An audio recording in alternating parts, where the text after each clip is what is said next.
welcome to Creepy Corner Stories. Summer vacations are meant for sunshine and fun, but what if your getaway hides something sinister? From cabins that whisper at night to trips that end in terror, these are the summer horrors you were never meant to hear. Are you ready? Let's begin. Last summer, my friends and I decided to escape the city heat by renting a small cabin near a secluded mountain lake. It was the kind of place you'd see in postcards, clear blue water, surrounded by thick pine trees. No neighbors in sight, and no cell service for miles. At first, it felt like the perfect getaway. During the day, we swam until our skin was wrinkled, grilled on the porch, and spent hours floating lazily on the lake. At night, we built campfires, told stories, and admired the endless stars above. For the first 2 days, it felt like summer bliss, untouched by the world outside. But things changed on the third night. We were sitting by the fire, the flames crackling low, when we heard faint splashing from the lake. It wasn't the quick, sharp sound of a fish jumping. It was heavier, as if someone were slowly wading through the water. We froze, listening. The sound drew closer, then stopped abruptly.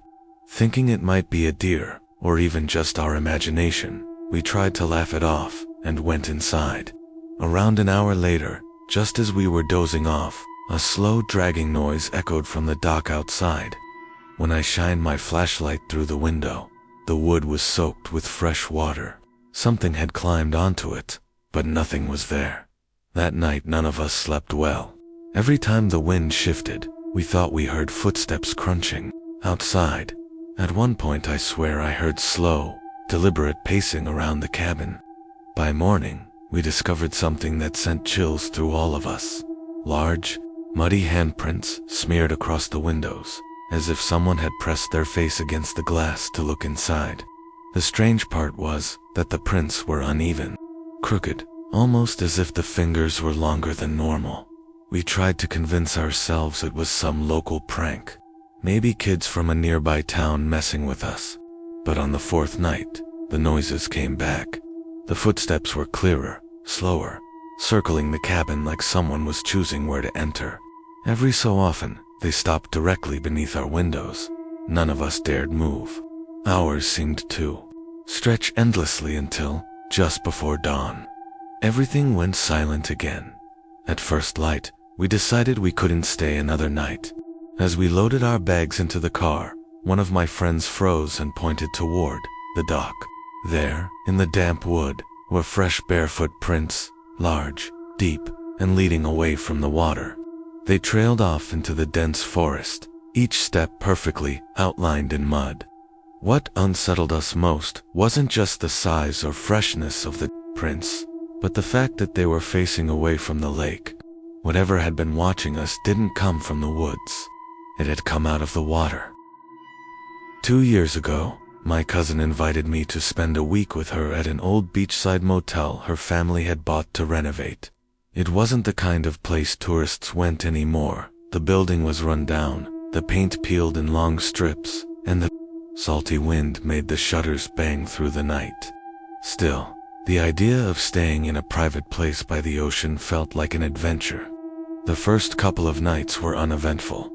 But on the third night, I woke to the sound of waves crashing, harder than usual. I thought it was a storm, but when I checked the window, the sea looked calm. That's when I noticed something strange, wet footprints leading across the hallway floor, outside our room, stopping directly at our door. The next morning, my cousin swore she hadn't gone outside, and we were the only guests there. Trying to shake it off, we went down to the beach, but I couldn't ignore the feeling of being watched. Every time I glanced toward the motel windows, I swore I saw a pale figure standing in one of the empty rooms, staring down at us. That night, sleep was nearly impossible. The air felt heavy, the waves sounded unnaturally loud, and around 2 a.m., the doorknob to our room began to rattle violently. We both froze, clutching the blankets, as the noise echoed through the thin walls. Then it stopped suddenly, as if whoever was trying to get in realized we were awake. The real horror came the following dawn. We went outside, and again, There were wet footprints across the hallway floor. This time, they didn't stop at our door. They continued inside our room, circling around both of our beds before vanishing by the window. The curtains were damp, dripping as though someone had stood there, watching the beach long before sunrise. We packed our bags that morning, leaving the motel behind. My cousin eventually sold the place, but sometimes she tells me she still dreams of heavy waves and dripping footsteps outside her door. When I was 17, my family took me to visit relatives in a small lakeside town. It was quiet, the kind of place where everyone knew each other and nothing bad ever seemed to happen, or at least, that's what people liked to believe. On the second day, some of the local kids invited me to explore an abandoned summer camp across the lake. The camp had been closed for nearly 20 years after a mysterious drowning accident. They told me the place was off limits, but the challenge in their voices made it impossible for me to say no. We rowed across the lake just before sunset, the water calm and dark beneath the boat. The camp was hidden by trees, and when we finally pulled up to the shore, the sight of it made my stomach tighten. The cabins were half collapsed, the dining hall roof sagged, and the dock was covered in weeds. Everything smelled of rot and mildew, like the earth itself had been trying to swallow the place whole as we explored. One of the boys mentioned the rumor that the camp wasn't shut down because of a single drowning. It was because kids had gone missing in the woods, one after another, until parents refused to send their children back. No bodies were ever found, just shoes or torn clothing left near the lake's edge. Everyone laughed it off as an old ghost story, but I noticed how their voices dropped when they spoke of it, as if repeating it too loudly might draw something out of hiding. Inside the dining hall, the floor creaked under our feet. A broken chandelier hung low, and the long tables were still in place, covered in layers of dust. On one wall, carved deep into the wood, was a message. "It watches at night." We nervously joked about who might have written it, but no one laughed for long. When darkness fell, we lit flashlights. That's when we heard it, the sound of something moving in the trees just outside. At first, it was faint, like branches shifting, but then came footsteps, slow, deliberate, circling the building. The air turned icy. We killed our lights, holding our breath, but the footsteps only grew louder, crunching over leaves and broken glass. Suddenly, one of the back windows shattered, and the beam of a flashlight caught something pale retreating into the forest. Panic set in. We bolted out the front doors, racing toward the dock. The forest around us came alive with movement, snapping twigs, rustling leaves, and what sounded like whispers carried on the wind. When we finally reached the boat, one of the kids screamed. On the dock, smeared in thick mud, were child-sized handprints, dozens of them, leading from the water onto the wood, then scattered in every direction. We rowed back in silence, barely daring to look behind us. Even as the camp faded into the darkness, the feeling of being watched never left. Later, the locals refused to talk about it. One old man, however, quietly told me, "That place feeds on curiosity. Once you hear it, it never forgets you." For the rest of the summer, I woke every night at 3 a.m. to the faint sound of water dripping outside my window.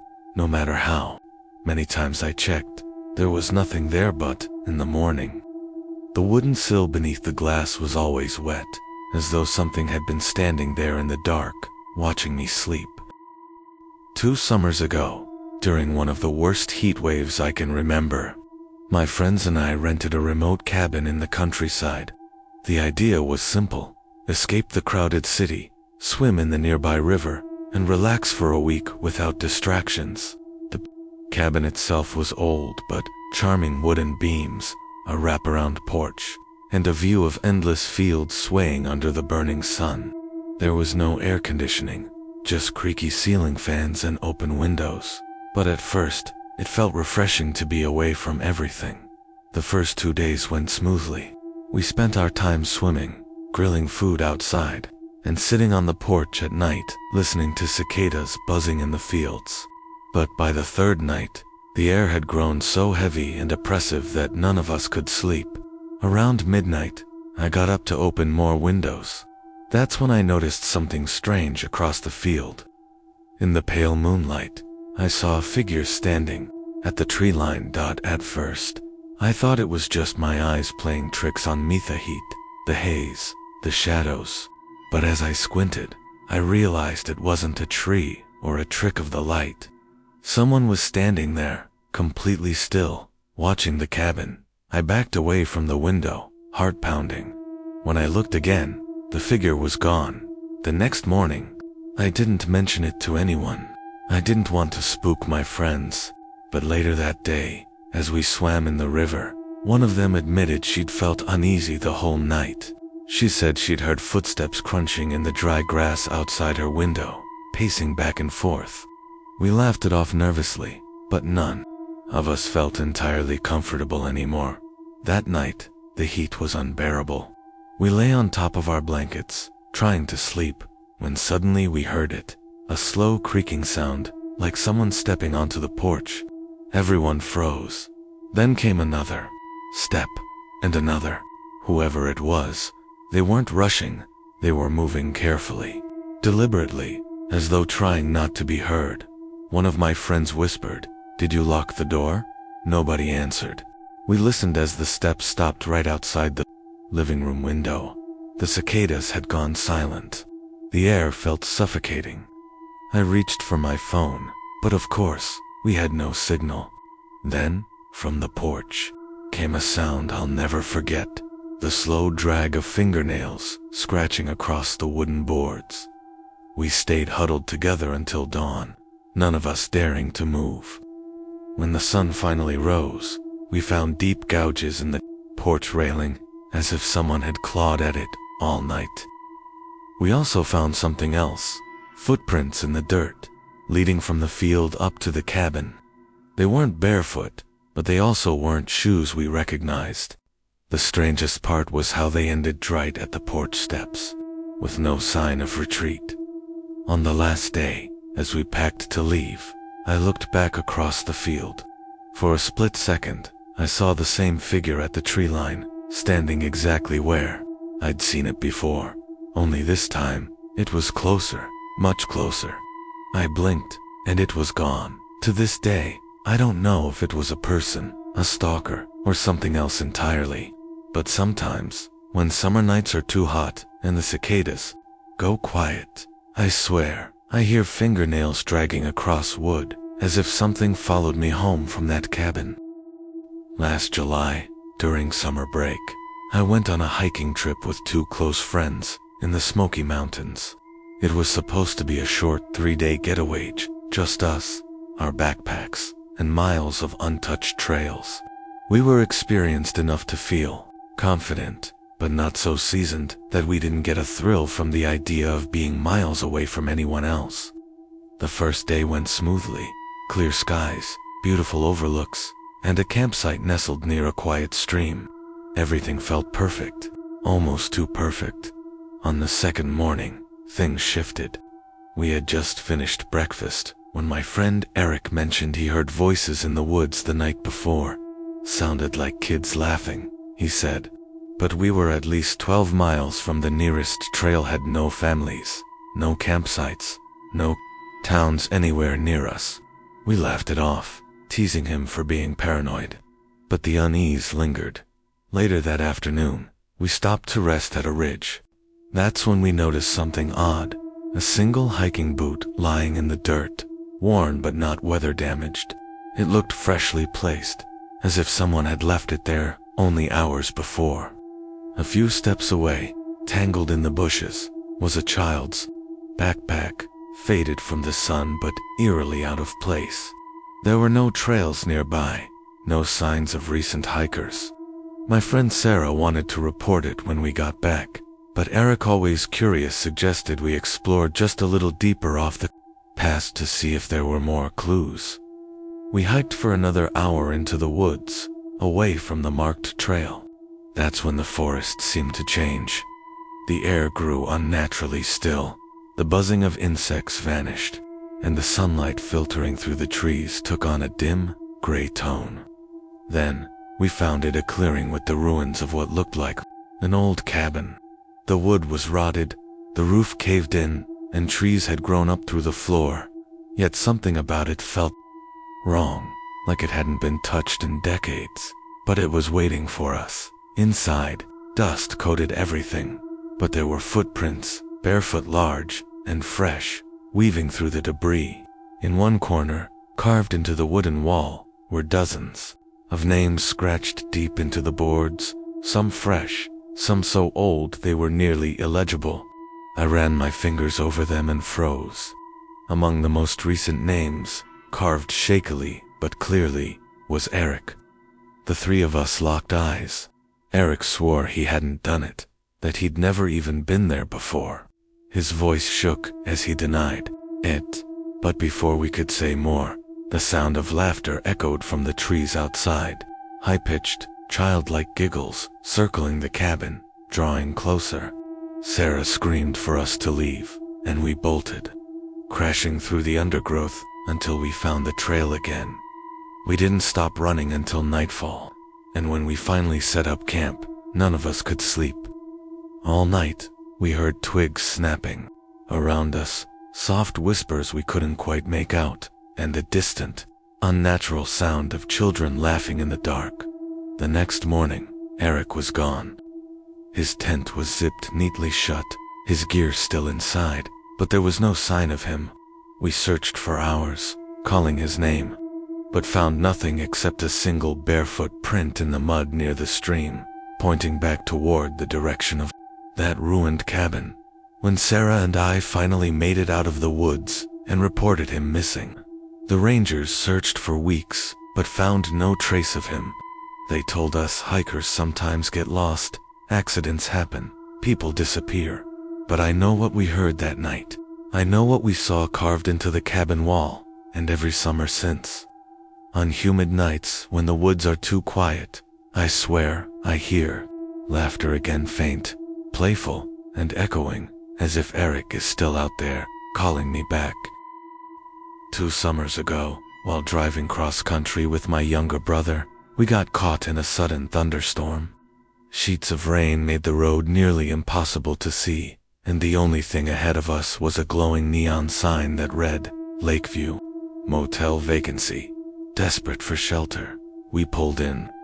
The building looked half-abandoned, peeling paint, flickering lights, weeds growing through cracked pavement. The parking lot was empty except for one old pickup truck parked crookedly near the office. Inside, the lobby smelled of mildew. A man at the desk, gaunt, with sunken eyes, barely looked at us as he slid a key across the counter. His voice was low and strange when he said, "Don't open the curtains." We thought it was just some weird rule about privacy, but the way he said it made the hair on my neck stand up. Our room was small, 2 beds, a single lamp, and yellowed wallpaper peeling at the edges. The storm outside beat against the windows, and the neon sign buzzed faintly through the glass. We tried to relax, but after midnight, I woke to a sound, soft tapping, like fingernails against glass. My brother was asleep, but when I turned my head toward the window, I froze. The curtain was shifting ever so slightly, as though someone was standing right outside, brushing their fingers against the glass. I whispered my brother's name, but before he woke, the tapping stopped. I told myself it was just the storm. Still, I couldn't sleep. Around 3 a.m., I heard it again, this time louder, sharper, as if whoever was outside was impatient. Against my better judgment, I crept closer. The curtains were thin, and through the fabric I saw a faint shadow, tall, distorted, its head bent low like it was peering in. My hand trembled as I reached out, but I remembered the man's warning. Don't open the curtains. Just then, the tapping stopped. I held my breath, but the shadow didn't move. A whit simply lowered, as if crouching. And then I heard it, the sound of breathing, slow and heavy, directly against the glass. I shook my brother awake, and together we sat frozen until dawn. When the first light cut through the thin fabric of the curtains, the shadow vanished. Summoning every bit of courage, I yanked the curtains open. There was nothing outside, just the empty parking lot and the dripping neon sign. No footprints in the mud, no sign that anyone had been there. We packed our things and left without checking out. As we drove away, I glanced back at the motel. In the window of the lobby, I saw the same gaunt man watching us leave. But this time, he wasn't behind the desk. He was standing completely still, pressed against the glass, his hand flat on the window, as if he'd been the one watching us all night. We never spoke of it again. But to this day, whenever I hear tapping against my window at night, I freeze because I know if I ever open the curtains, I'll see him standing there, waiting. Last summer, my parents rented a beach house for a family vacation. It was at the far end of the coast, miles from the busier boardwalks and crowded beaches. At first I loved it: quiet waves, endless sand, and no neighbors in sight. The house itself was old but charming, painted white, with wide windows that looked out over the ocean. It felt like we had the whole shoreline to ourselves. The first few nights were calm. We grilled outside, played cards late into the night, and slept with the windows open so we could hear the ocean. But on the fourth night, things changed. I woke around 2 a.m. to the sound of footsteps crunching across the sand outside. At first, I thought it was my dad checking the tide. But when I peeked through the blinds, I saw someone standing at the edge of the surf. They were tall, thin, and completely still, staring up at the house. The next morning, I asked my parents if either of them had been outside, but both shook their heads. They told me it was probably a fisherman or a night walker, nothing unusual. I tried to believe them until the next night.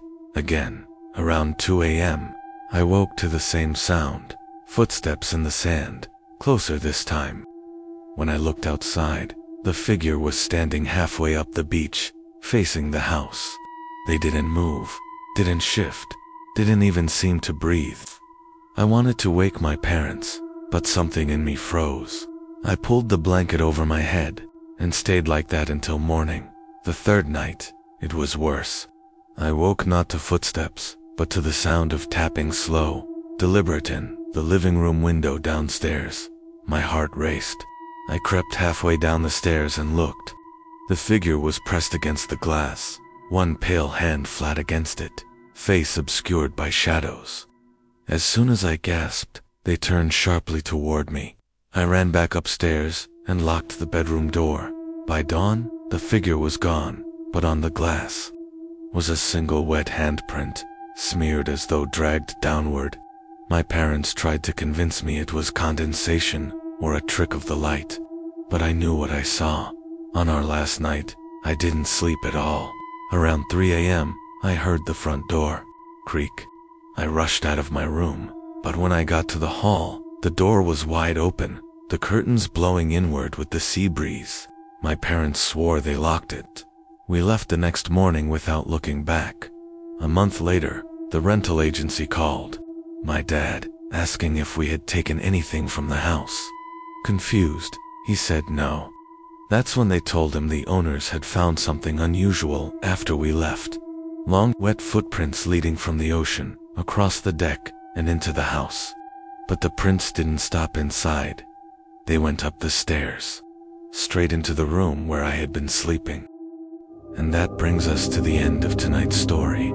Summer vacations are meant to be full of laughter, warmth, and memories, but sometimes, the shadows don't take a holiday. If you enjoyed this tale and want to hear more real horror stories that lurk in the corners of our everyday lives, make sure to hit that like button, subscribe, and turn on the notification bell so you never miss a night in creepy corner stories. Until next time, sleep well if you can.